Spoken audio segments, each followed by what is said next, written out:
বন্যার পানি নামার সাথে সাথে শেরপুরে ফুটে উঠেছে ক্ষয়ক্ষতির চিত্র।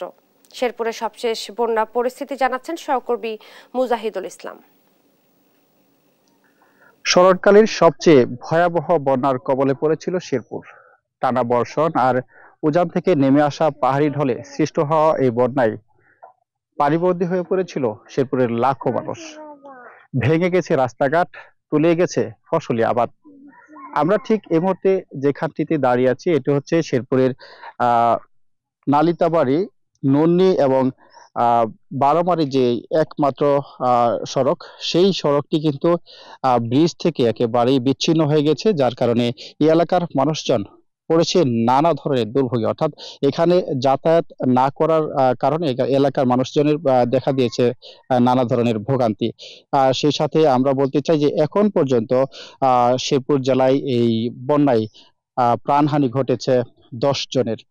আর এতে করে আহ অনেক এলাকায় কিন্তু মানুষজনের মধ্যে একটি আতঙ্ক বিরাজ করে। যদিও গত কিছুদিন আসলে বৃষ্টি না হওয়ার কারণে এই যে যে বন্যা, সেই বন্যা কিছুটা উন্নতি দেখা দিয়েছে। আর সেই সাথে গতকাল আমরা দেখেছি যে আহ শেরপুরে বিভিন্ন জায়গায় সেনাবাহিনী তাদের ত্রাণ তহবিল থেকে তারা আসলে এই এলাকার বন্যা কবলিত এলাকার মানুষজনের জন্য তারা ত্রাণ দিয়ে যাচ্ছেন। সেই সাথে বিভিন্ন এলাকার মানুষজন তারা আসলে ত্রাণ সহযোগিতা সহ বিভিন্ন সহযোগিতা নিয়ে এলাকায় এসছেন এবং তারা আসলে বিভিন্নভাবে সহযোগিতা করছেন।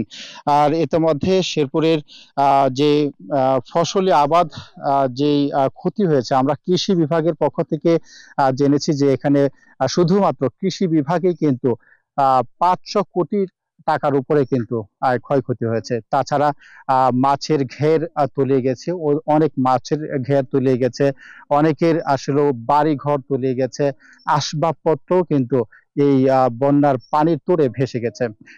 তাই এই মুহূর্তে শেরপুরের এই যে আকস্মিক বন্যা, সেই বন্যা কবলিত এলাকার মানুষের জন্য সবচেয়ে বেশি প্রয়োজন হচ্ছে খাদ্য সামগ্রী এবং তাদের পুনর্বাসনের ব্যবস্থা করা।